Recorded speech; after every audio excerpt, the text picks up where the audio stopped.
The words landed like a slap across my face, loud and deliberate, designed not just to wound, but to humiliate. Garrett didn't look at me when he said it. He aimed his words past me at the three men in tailored navy suits seated across the table. Investors, you're too stable, ARA. We need someone dynamic, powerful ones. I caught a flicker of surprise cross one of their faces before it vanished behind boardroom polish. I didn't speak. I didn't blink. I simply sat there, stone still, while the air in the room shifted. My name is Allara Winscott, and for 21 years I'd been the backbone of Alton Skybridge's International Investment Division. I had built our infrastructure portfolio from scratch, negotiated trade deals in 4 languages, penned policy briefs that shaped regional strategies, and steered the very expansion project that summoned these investors to this exact conference room today. Never once had I missed a deadline, botched a negotiation, or faltered under pressure. Yet here I was, dismissed mid-contract signing by Garrett Cole. Our freshly minted CEO's Lick Cameretti, 10 years my junior, his confidence bordering on swagger. To the board, he was a visionary. To me, he was a risk junkie, craving attention, allergic to depth and history. The boardroom, perched on the 47th floor, was a cathedral of glass and chrome, Manhattan skyline stretching beyond the windows like a promise. But promises can shatter. Across from me, Joe Park, head of Pacific Sovereign Fund, raised an eyebrow, his hand flicked beneath the table. I sensed a recorder clicking to life. My breath hitching, I held my posture. Silence had always been my shield. Garrett reclined, triumphant. We proceed with a new direction, he announced. I nodded once, noncommittally. I had no words left. Something inside me fractured not from pain, but from awakening. They presumed this was the end. They had no inkling of what I'd set in motion long ago. The door whispered closed behind me. The hallway was suddenly vast and empty, marble floors and fluorescent lights amplifying my solitude. Manhattan glimmered outside, but I could not see it. Only Garrett's words rang in my ears. You're too stable. As if 2 decades of expertise meant stagnation. As if competence equated to obsolescence. I inhaled, letting the silence settle around me. There had been a fleeting moment when I almost spoke, when I almost challenged him. But his verdict was final. No negotiation, no gratitude, just erasure. And in that erasure lay the impetus for what came next. I had begun at Alton's as an intern, clutching coffees, translating Korean supplier memos at midnight, volunteering for red-eye flights, rewriting decks on layovers. I listened, learned, absorbed every nuance. I remembered the names of clients, children, accepted calls at dawn, built trust one small act at a time. By 35, I was VP of Global Strategy. By 40, EVP executives said, if she's on the call, the deal is half done. But that pedigree counted for nothing now. One deal crystallized my reputation, 5 years ago, with a Korean infrastructure fund on the brink of collapse. Garrett Still Greenmist handled a clause and affronted a delegate. 3 hours from losing $900 million, he vanished to take a call. I enlisted a translator, rewrote the clause by hand on hotel stationery, slid it across the table, bowed, and did not speak. The delegate signed. Later, in the corridor, footsteps fell behind me. Joe Park's voice. If they ever forget your worth, call me. I carried that moment quietly, like a seed waiting to sprout. Today, I realized he had not forgotten. His slight nod when Garrett spoke, the curiosity behind his eyes, it all returned to me now. My badge, printed with E. Winscott, EVP, felt hollow, a relic of someone else's story. I remembered my first business cards, the pride beaming from my father as he tucked one into his wallet. Now I would leave without thanks, but I had built too much to vanish empty-handed, and so I stepped back from the conference door, phone in hand, my thumb hovering over a single unsent text. It read, Southgate Solar. The green energy initiative I'd sculpted for 18 months, a quiet revolution spanning Seoul, Singapore, and the United States. Projected returns of $4.6 billion over a decade. Garrett had dismissed it as lacking edge. He favored bold headlines over substance, viral buzz over steady returns. He'd cut the project from the deck, scrubbed my name away from every communication. That was the moment I stopped defending what I built and began safeguarding what I would build next. 2 weeks later, beneath the rumble of Brooklyn's subway, in a hushed izakaya, I sat across from Joe Park. He was in town to lecture at Columbia. I was ostensibly there for clarity, not capital, but his question stunned me. What would you do if you didn't need their permission? I sipped my sake, letting the steam rise. I'd build something real. Quietly, strategically, he smiled. Let's do that together. That night, over miso soup, we laid the blueprint for a new entity, Winscott Strategim LLC, not a shell, but a fortress registered in Delaware, domain secured, operating agreements sealed under my sole management. Joe provided the seed capital, one provided the architecture, clauses for every contingency, especially one for this moment. If I were removed without cause, control of the $2.1 billion Southgate Solar deal would automatically transfer to my new firm. And Garrett had signed off on that contingency himself 3 months ago, buried in a vendor neutrality compliance memo he skimmed and approved with a lazy swipe. At 2:49 p.m., I had walked through the atrium of Alton Skybridge one last time, as an employee. Now, as I stepped outside, my phone buzzed, EVP LLP confirming file authentication. The deal override was in motion. I didn't smile, I just stepped into the wind. The driver asked if I'd like to depart. Not yet, I said. I re-entered via a side entrance, my badge still worked. There he was. Garrett, pacing near the hallway outside the boardroom, distracted charm in full force. Era, he greeted, amusement in his tone. Didn't think you'd hang around. Brave. I said nothing. He leaned forward. This game's moved beyond your generation. Maybe it's time you rest. Rest. He spoke as if I were a worn-out racehorse. My jaw clenched. My hand tightened around the manila folder in my lap, the final version of the contract he believed was imminent. Unbeknownst to him, I'd quietly updated 3 key clauses, shifting oversight and licensing authority from the CEO's office to the executive of Record Me. He never read the fine print. He believed I was fading. He gestured for the folder. I handed it over. He flipped to the first pages, scanning casually. Efficient, I'll give you that. I nodded once, more farewell than agreement, then turned and walked away. Upstairs, the conference resumed. Natalie Kim, the new partner strategy director, sat in my old seat, polished and poised, her laptop open atop the materials I'd prepared. No one invited me to sit. I lingered near the credenza, holding the folder he thought was gone. The small lens in the corner blinked red, silent witness to everything. I can't watched as Garrett outlined his partnership vision 2025. The investor's attention drifted. Garrett faltered when Samir Day questioned Clause 1 to be. Vincent Lair, foot-tapping, leaned in.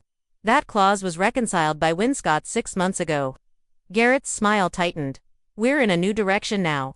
Silence. Callie, the assistant, slipped toward the printer, then back to the water tray. Unnoticed, except by Joe. She wore a knowing look as she brushed a strand of hair behind her ear. The transfer I'd triggered was complete. The next pages to print bore not Alton Skybridge's logo but Winscott Strategim LLC's. They didn't see it. They never would. I stood by the wall, letting them play their game. My chair and title no longer meant anything. I had the missing pieces. All that remained was to wait. Minutes later, Garrett announced they would proceed without me. No acknowledgement of my 21 years. Just a strike through my name, as if erasing history could change reality. I did not react. When the investors met eyes, their subtle nods spoke volumes. They saw me. They knew the stakes had shifted. I made my way to Callie in the corner. She handed me a folder and, in the same breathless instant, pressed a slip of notepaper into my hand. Folder 3 is missing. Without folder 3, the deal was a hollow shell. I did not send the draft message I composed. Instead, I walked out, closing the door quietly behind me. Outside, I paused before the elevator, drafted a text, missing folder 3. I have it. This time I hit send to the one person awaiting the signal, in the elevator's glow. I retrieved the cream-colored envelope sealed with a crimson W inside, lay the original folder. 3. The Sovereign Compliance Appendix. No contract could finalize without a small silver USB, loaded with blockchain-authenticated files, watermarked for Winscott Strategim LLC. I plugged it into my secure tablet. The upload began. Within seconds, EVP LLP, back-channel investors in Singapore, and my in-house legal vault received the package. The elevator doors opened at the lobby. I stepped onto the marble floors of the atrium, every footstep echoing like a refrain. Up above, Garrett and Natalie were oblivious to the email popping on the conference screen. Deal override executed under Winscott Strategim LLC. 3:12 p.m. No undo buttons existed for this kind of defeat. I passed security without pause. spotting Callie by the reception desk. I laid a gentle hand on hers. No words passed between us, just solidarity. On the news panels behind her, my name flashed in bold. Investor switches sides, Winscott leads $2.1 billion deal. My name, unshared, unburied, in footnotes. The lobby's chatter drifted around me. I nodded to my refill. Reflection in the glass walls. Not in celebration, but in recognition, the quiet power of having the leverage they never saw. Then I kept walking, free. Outside, the city moved on. But for me, time had stopped. The deal was mine, the contract, signed. The victory complete, not because I was loud, but because I was prepared. Control had never been in being head of the table. It was in holding the keys. At exactly 3:29 p.m., I signed the finals at McKinney LLP. The attorney affirmed. The Times, one of the investors, the same who questioned my credentials years ago, nodded. You're why we trusted this deal. That hasn't changed. Garrett read the notification too late, eyes widening at Clause 8.3b. Override clause active, authority, transferred to Winscott Strategim LLC. He sank into his chair, defeated by his own oversight.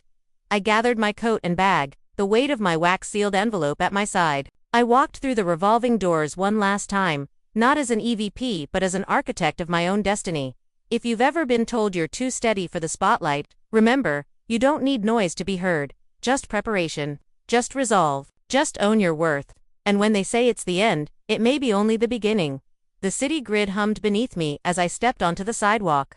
The late afternoon sun casting long shadows between skyscrapers. I didn't look back. My reflection in the polished glass walls faded with every stride. Each footfall carried me farther from the world that had nearly swallowed me whole, and closer to the empire I was building in its silence. At the corner cafe, I slipped inside, scanning the room until I found the seat Joe had reserved. He stood as I entered, folding me into a brief, tight embrace. No words passed between us, there was nothing to say. He led me to the table, where two leather-bound folders lay side by side. One bearing Alton Skybridge's blue crest, the other, stamped with my crimson WI, placed the Skybridge folder gently to the side and opened mine. Inside were the initial drafts of our governance framework, a lean executive team, strict corporate bylaws, documented escalation paths, and, most critically, the digital skeleton connecting our offices across 3 continents. Every clause had been written for one eventuality. What happens after the signatures clear? Joe leaned forward, eyes alight. Investors are in place. Singapore, Seoul, and the U.S. Rep Board chairs have confirmed. They only needed your confirmation. I didn't look up. I flipped to the last pages. The timeline for Southgate Solar's first tranche of funding. Transfer begins next week, I said. He nodded. And the team? I tapped a pen on the table. Codename, Aurora. 2 project leads in Seoul, 1 in Singapore, 2 here in New York. Mobilization by Monday. He grinned, quietly, as always. A barista interrupted with our lattes. I took mine and let the steam warm my fingers. When she left, I said, Callie's in place too. She's our operations coordinator, trusted, discreet. Joe raised his cup to discretion. The next morning, I walked into our new office. In Tribeca, exposed brick, brushed steel, floor-to-ceiling windows overlooking the Hudson. No logo on the door, just a keypad and a discreet intercom. Inside, 9 desks lined the open floor plan, each with dual monitors displaying coded dashboards. A whiteboard wall mapped out key milestones. Near the entrance, a glass-walled war room held a conference table, smaller than Alton's, just enough for 8. Callie met me at the threshold. Passwords reset. Servers spun up. Legals drafting the shareholder agreement addendum. I nodded. Good. Have the IT team encrypt the backlog recordings from Alton's board sessions. We'll need them for risk analysis. Her eyes flickered with understanding. Understood. At my desk, a reclaimed vintage piece with my initials discreetly engraved, I opened my laptop. A string of encrypted emails awaited. One from McKinney LLP confirming the deal's transition schedule. Another from our Singapore Council on Tax, Treaty Up, and a third from Seoul's project leads finalizing site assessments. I forwarded them to the Aurora lead group. In the 2 fields sat 12 names, each with a code-level clearance. On the bottom line, I signed M. Winscott, Managing Member, Winscott Strategim LLC. By noon, the war room buzzed. Maps of South Korea's Gyeonggi province lit up. next to Singapore's Jurong plots. We'd secured access corridors, grid connections, local consortium partnerships. Everything was in motion. I stepped inside, smoothing my jacket. Status update, I said crisply. The Singapore lead, Mei Ling, tapped her tablet. First land lease agreements signed. We're awaiting environmental clearances on 2 sites. Local council assured us within 10 days. The Seoul lead, Han, June, added, negotiations with Korea Electric have prelim approval. Transmission line routing solved. I exhaled. Excellent. New York operations ready. Our New York coordinator, Marcus, reported. Secured funding escrow. Compliance checks passed. Wire transfers queued for Monday's settlement. I let the achievement settle. Then we move forward, no more delays. Outside, my phone buzzed. A text from Vincent Lair at Alton Sky. Let's talk urgent. I hesitated a beat, then replied. Call me this afternoon. After the meeting, Joe caught my eye. You're stepping back into their orbit. I zipped my bag. Information is power. At 3 p.m., I dialed Vincent from a quiet corner. His voice cut through the line. Brittle. Winscott, you've triggered chaos upstairs. Skybridge's board is in emergency session. I leaned against the glass wall. I built a company on the back of my own name. They built theirs on borrowed reputation. Silence. Then, they want to renegotiate. They're stunned. I allowed a small smile. Direct them to my office, not theirs. Vincent stammered. They'll call you. I hung up and returned to the war room. They'll come, I announced. Our next meeting is with Alton's restructuring committee. Schedule it for Wednesday, 9 a.m. in this room. Callie raised an eyebrow. They'll bring lawyers. I nodded. Let them. We're ready. The rest of the week passed in a blur of site visits, legal reviews, investor calls. On Wednesday, at dawn, I stood at the head of our modest conference table, Joe and our lead team arrayed beside me. The door opened to reveal for Alton Skybridge executives, Garrett flanked by 2 counsel and a board observer. He paused at the threshold, eyes flicking over the room. No polished glass table. No branded bottled water. Just a lean team wielding facts and timelines. He cleared his throat. I rose. Good morning. His eyes narrowed. Ms. Winscott, you've disrupted the deal. You've halved our shareholders' stake. I raised a hand. I merely executed the clause you signed. He swallowed. One of his lawyers spoke.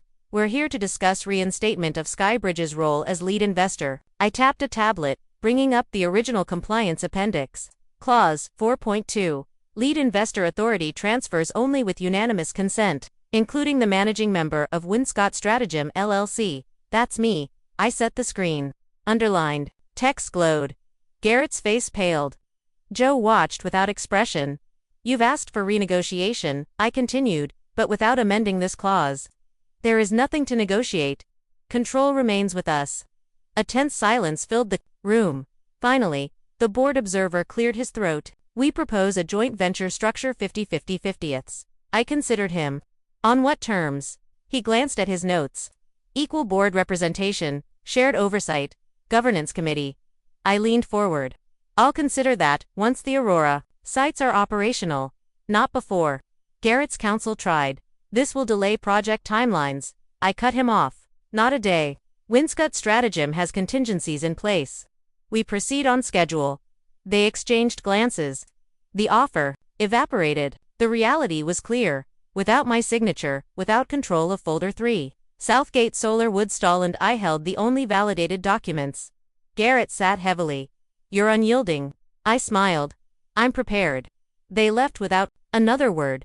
As the door clicked shut, Joe exhaled softly. That was ... impressive. I gathered my notes.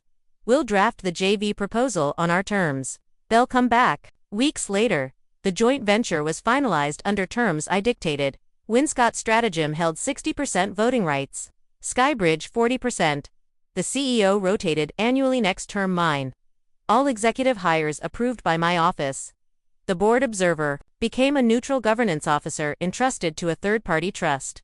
I signed the agreement at 3 p.m. on a Friday. The timestamp glowed. Approved by M. Winscott that evening. I stood on a terrace overlooking the Hudson. The lights of Lower Manhattan shimmered across the water. In my hand, a glass of single malt scotch. Neat. Beside me, Joe raised his glass to Aurora. I nodded, eyes on the skyline. Two beginnings. The city roared around us, oblivious to the shift of power in its heart. But I knew, the end of one chapter is merely the start of another, and this was just the quiet, opening lines of ours. The joint venture launch was seamless. On Monday morning, Aurora's first power cells threw light over the horizon at the Busan substation, while across the globe the Jurong arrays hummed to life under Singapore's equatorial sun. I watched the live feed from our Tribeca War Room 9 screens, 9 faces of our core team bathed in pale blue glow. We held our breath as the meters ticked upward, megawatt by megawatt, then a round of muted applause rippled through the room, but I remained still, absorbing the moment not as triumph but as proof of structure. After the feeds cut, Joe Park placed a hand on my shoulder. "You did it," he said quietly. I let out a slow breath. We did it. That afternoon, a discreet invitation arrived at my desk, an address in Midtown, a private dining room, Alton Skybridge's way of honoring our new partnership. I studied the envelope's embossed insignia, a cursive S intertwined with a arch. It felt like an echo of a life I'd shed. I tucked it into my pocket. On Thursday evening, I navigated a black sedan through gridlocked streets to the rendezvous. The dining room, a converted townhouse off Fifth, was candlelit, deep, burgundy walls lined with oil portraits of past chairmen, Skybridge dignitaries milled about, champagne flutes in hand. Garrett spotted me first. His smile was practiced, his eyes wary. He raised his glass. I raised mine in return, offering a brief nod. We moved to the head table. Garrett, to board members, Joe in the seat beside me, and myself. The server placed silver trays before us. Conversation floated market forecasts, regulatory wins, potential spin-offs, polished pleasantries. When the main course arrived, a lacquered sea bass glazed in miso, the senior chair leaned forward, voice soft. "Ms. Winscott, your leadership has redefined what we thought possible. The board would like to discuss elevating you to senior partner of global ventures." I paused, tracing the rim of my glass. A decade ago, I would have leaned in, accepted with gratitude. Tonight, I reclined. "Cool, gentlemen, Aurora is only the beginning. My focus remains on operational execution." I let the title hang unclaimed between us. The chair's smile faltered. "We insist." I set my glass down. "Thank you, but my trajectory is clear. Build, not administrate." Silence. Then Garrett intervened.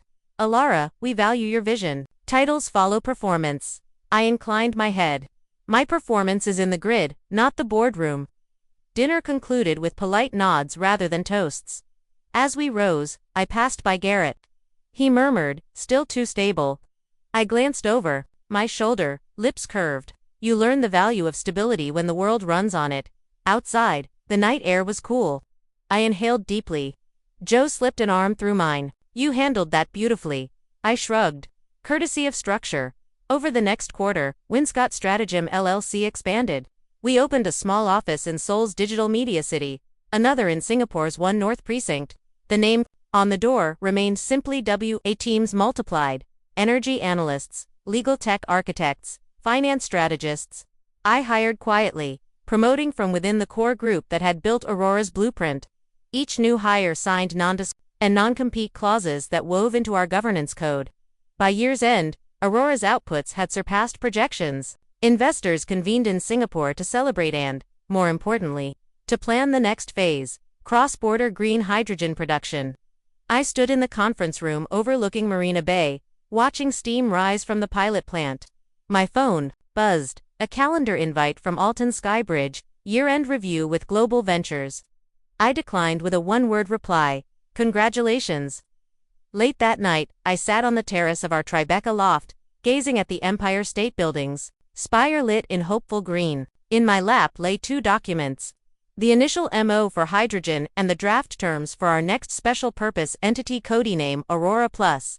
I tapped my pen against the edge of the page, imagining the clause's automatic transfer of oversight, digital sign-off paths, sovereign compliance built in. A notification pinged, a message from Natalie Kim, now a Skybridge senior associate. "Might we discuss cross-training opportunities?" She signed off, respectfully, and I considered her words. In another life, I might have mentored her. Now, I drafted a terse reply. "Focus on your stability." When I woke the next Morning, sunlight streamed through the loft's arched windows. I walked to the kitchenette and poured coffee, thinking of all the quiet pivots that had brought me here. The world outside stayed loud: traffic, construction, market buzz. Inside me was calm, centered. I sat at the reclaimed desk, opened my laptop, and scanned overnight reports, regional energy indices, legal updates, emerging technologies. I drafted 2 emails before breakfast, one to Joe, ready for the next step, the other to our tech team, begin code deployment for Aurora Plus compliance module. I hit send on both. At 9 a.m., I logged into a global investor call. My title now displayed as founder and executive architect, Winscott Strategim LLC. As I spoke about upcoming milestones, my voice was steady, assured. I did not need to be loud to command attention. Later that day, I received a letter embossed with the U.S. Department of Energy seal. Aurora had been selected for a federal grant to pilot integrated solar hydrogen microgrids. I paused, allowing the reality to settle. The initiative I'd conceived in silence would soon power remote communities, reshape supply chains, and set new standards for green infrastructure. That evening, I returned to the rooftop. The city's skyline shimmered, a tapestry of possibilities. I stood alone, the wind tousling my hair. In the quiet of that height, I reflected on the journey. From intern, translating memos in hotel lobbies, to the SAN architect of systems that moved economies. A text flashed, invitation, Aspen Climate Summit keynote. Underneath, are you free? I smiled. Early next year, I would stand on that stage and speak not just of power generation, but of power, its architecture, its transfer, its guardianship. I typed back, confirm, and, as the city lights blinked on one by one, I felt the familiar stillness settle instead.